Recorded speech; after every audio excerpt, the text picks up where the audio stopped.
Hey guys, welcome to another video. Today we're doing another set review, but this time in a series that is brand new, releasing as of March 1st of this year. We have the Animal Crossing sets from the collaboration with Nintendo and Lego, as Lego is slowly leaning more and more into their collaborations where we had Dune, we had Animal Crossing, we had Mario, and we had Sonic, and now we're about to get Dungeons and Dragons with the potential leak that came out today. We have a first look at the Dungeons and Dragons set. I'll be doing a review of that tomorrow, or at least my initial impressions of that. But today we're here talking about set 77047 and 48.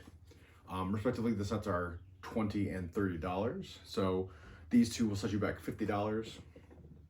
We will be trying to get the other sets as they were sold out the day of on the website and in store, so I was not able to get them. Unfortunately, I was only able to get these two. But with all Nintendo sets, they typically have a gimmick or a thing about them that makes you want to collect them all. Also, before I continue on with this video, I apologize for the bird and the lawnmowers you guys may be hearing. I do have my window open. It's very nice today. I wanted to get some air in the Lego room. So there is that. If you guys hear noise, it is what it is. I can't edit that out. But the gimmick of this series of sets is that in Animal Crossing, if you guys have ever played the game, your job is to play, decorate, and build an island. And much like in those games and in now in Lego form, as you guys can see here, we have the island pieces are all modular. I've never seen these pieces before. They are Lego pieces, but their connection isn't great. They're not made to stay together. I can quickly just like, I don't want to do it, but I'm gonna do it. You can see that me just holding this one part, it makes the whole thing want to bow and not set right. And that's how it was with the Mario sets. You would put the Mario sets together and they could interact and play with each other like in a game sort of way. They tried to gamify it, and it sort of worked with younger audiences. However, with these sets, they knew they were going to get a lot of older people buying it from all walks of life and ages, and they knew that it was going to sell very well all around. So about the set itself, moving these aside, the sets do come with two characters. Well, the one set, obviously I've mixed them up, but with these sets you do get Clara, Cap'n, and Marshall. Marshall is the rabbit. Cap'n is the turtle, or he's the tortoise, and he's the one that comes in the boat. And the last character I mentioned is here, and she is the bunny. So obviously these piece sets are going to have a very low piece count. The only one that really has a large piece count is the largest set of the series that I'm more excited about, which is Nook's Cranny. It's the shop for the game. And then the rest of these serve as just little expansions and ways that you can make a larger island. I do see that if you wanted to get this and make a full Lego island mock, it would be very difficult to do in like the Minecraft Lego set way. Whereas you just have like 40 green blocks that just have various pieces on them. But the whole goal of this is that it's supposed to be an interactive building experience where you build your island like you would in the game. So judging just on that, do I think that they've nailed the Animal Crossing feature? At least I absolutely do. I think that they have the spider in there, which is the most hated creature in all of Animal Crossing. I hate the spiders. They always would capture me, or they'd knock me out, and then I'd wake up and I wouldn't be able to get any bells.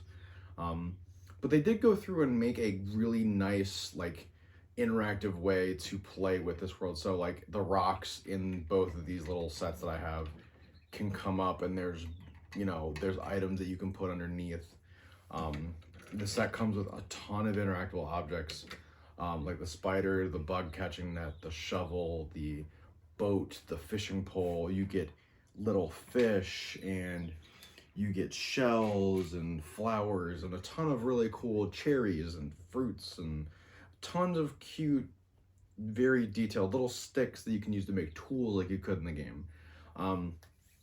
You get a ton of little details and little sparks of life, like you have the tent here that you start out with when you first start playing Animal Crossing. Instead of having a house, you have to chop down wood and other stuff to get a house built, and you start with a tent in the game. So they did that for this set.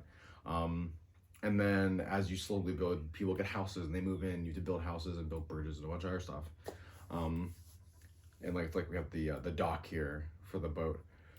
Do I think that this set is perfect? No. No, I think both sets have issues. As far as for me, as someone who builds and looks for structure and stability in my Lego sets, like, I don't want them to fall apart. I'm gonna leave them here on my shelf, and I'm a collector, and they're gonna stay there until I build a mock or use them for something else. And these sets just don't have stability. Like, this tree has been falling over the entire time I've been trying to film this video. While it is cool that there's a flower on the top of the tree, the set really does not have great attachment points for a lot of the pieces. And that's because a lot of the pieces, for some reason, Lego decided to use these holes underneath that just, there's no like 1x4 or like 2x3 plate that can grab onto this thing. These trees are made just to sit on like a corner of the tile and hope that nothing touches it, or interacts with it in the slightest. But to go through a little bit of, like, again, the play features of the set is I can quickly undo this, and there's a 2x4 plate here that juts out from the side, and then I can say, oh, well, if I don't like my island like this, you know, I can quickly turn it and then push the plate down, and I can move the beach if I really wanted to. Like I said, it's not supposed to be stable. Getting that place down there just really quick, and I gotta put my tools back in there because they fell out. And then I can say, oh, well, I want the beach over by the tent now. Putting a little bit of pressure on there so it stays, and now I have a waterfall next to my tent and a small beach area. So you can see how, like, these little islands can push together to make little things here and there. You do get the chairs and the umbrellas and a bunch of the cooler items, or like neater items that would go well in a Lego format. My only real gripe, like I said, is that obviously, as it seems with some of these licensed sets, not every set can be like Dune, but whereas with the Animal Crossing, the Sonic, Minecraft, and the Mario sets, they are very pricey, and it might be the licensing with Nintendo, or I'm not too sure, but you don't get a lot of bang for your buck with these sets. Obviously, you're getting the new molded heads for the characters, and that's probably where a lot of the money is going, as Lego sees, oh, they're making a new product, let's get new head molds, and let's, make them, and let's do them right, and not brick build these heads and make them proper characters, which I definitely appreciate. I think that if they did a CMF series for Animal Crossing, I think that'd be great. Just being able to get all the figures, because there are, I think, like 60 or 70 characters in Animal Crossing, not including the character customization that you can do, with just the different colors and names for all the animal figures. I mean, you can look up some of the amiibo on Google, and you can see that there's dozens of amiibo that are different colors and can interact and do certain things, and they operate very differently than what a Lego figure would. So I just finished recording the video, and I remember I didn't go through the figures with you guys, so I thought I would do that because some people were saying they want to see more close-ups of the figures, so I thought I would do that. So first one we have here is Clara, and she has a bunny rabbit. You guys can see here, if I just rotate her, she has no leg or arm printing. Just a brand new helmet mold for Animal Crossing, and a torso front back print of like a sweatered shirt. Pretty cool, pretty neat, at least for this figure. And she has a bug net in her set, and some other tools as well. Now the next character here is this guy, and this is Marshall, and he is a favorite from some of the older games. And he has a really cool checkered shirt, as you guys can see here. It's like a sweater vest, or like an outdoorsy vest. All these figures, by the way, do not have opposable legs. They are just, with the exception of, actually, I spoke too soon. He is the only one that does not have legs that bend. He has the short child legs for Lego, so no printing on that, but he does have a squirrel tail, and he also does have obviously a custom head mold just for him with different ears as opposed to her.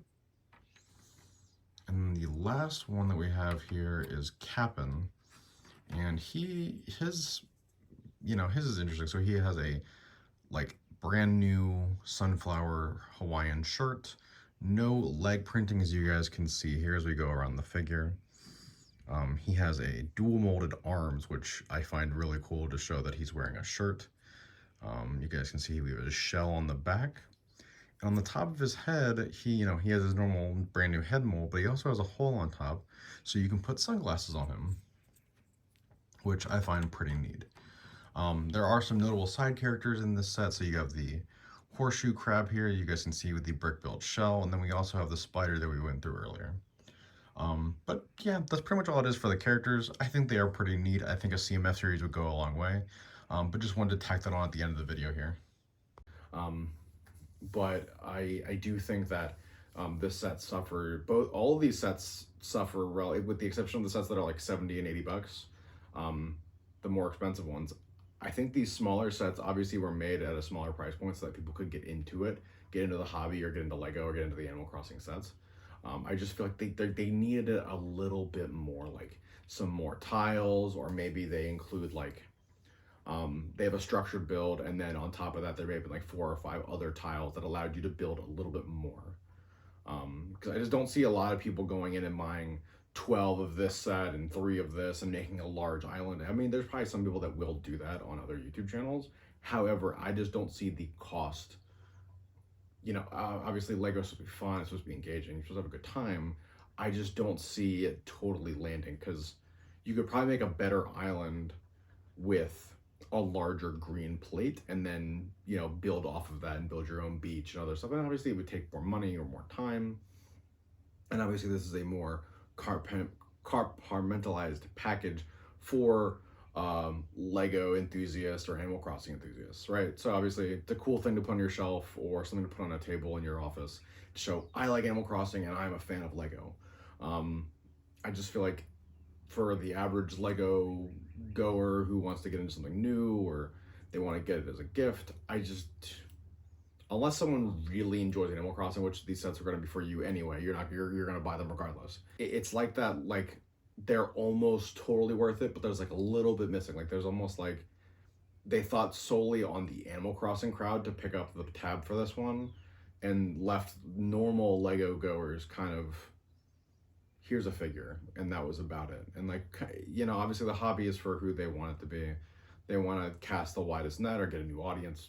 I totally get it. Like I said, I just think that if you're gonna buy these, buy the Nook's Cranny or the house, or the 2 houses that are released. I wouldn't buy a total lot of these. Obviously you're gonna get duplicate characters, you're gonna have a lot of extra pieces, but I guarantee you can probably buy these green tile pieces and the 2x4 plates on Bricklink for cents. You're not going to pay a ton of money for that. And there's tons of little builds on Brickable that you guys can make for Animal Crossing. So there are other avenues that are cheaper that give you exactly what you're looking for. But as far as these sets go, these sets are great as for what they are. But if you're looking to get more out of this than Animal Crossing and in a Lego format, you definitely are not going to find it with these sets. I will be doing reviews of the other 3 sets that came out in this wave when I get my hands on them and I get to a Lego store and I'm able to do that. I might be able to do it over the next month. I just gotta see where I end up being. I want to pick them up in person and do like a haul video with them. But ultimately, let me know, did you guys get these sets? Are you guys huge fans of Animal Crossing? I'd love to hear from you guys down in the comments below. Did you guys like New Horizons? I did. I thought it was a good game. As always, I've been BeardofBricks, and I will see you guys in the next one.